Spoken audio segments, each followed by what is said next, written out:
मार्केटबाट फर्किँदैछौँ सबैजना। त ट्याक्क अब चाहिँ हामी चाहिँ बेबीवाला मान्छे फ्यामिलीवाला मान्छे दुईटा यी गाडा बोकेर हिँडिरहेछौँ हामी चाहिँ युरोपमा अहिले होइन। हामी चाहिँ आफ्नै पारामा संसार सारामा के छ र माया जिन्दगानीमा भनेर मैले भ्लग बनाइदिइरहेको है। भ्लगमा चाहिँ भ्लग यहाँ मैले भिडियो अन त गरिदिनु यार हेर्नु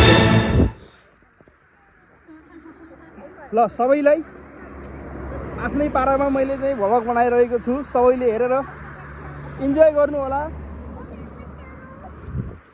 ओके सबैले आहो हाई हाई भनिदिउँ त ल। यहाँ कान्छोलाई पनि देखाउँ न कता कान्छो सुत्यो यहाँ। यो भान्जाको छोरो हो, छोरो सुत्यो अहिले 4 महिनाको भयो। मेरो छोरो चाहिँ 4 वर्षको भयो है गाइस, मेरो छोरो चाहिँ 4 वर्षको हो। हामी चाहिँ यसो बजारतिर गथ्यौँ, अहिले चाहिँ घरमा फर्किँदै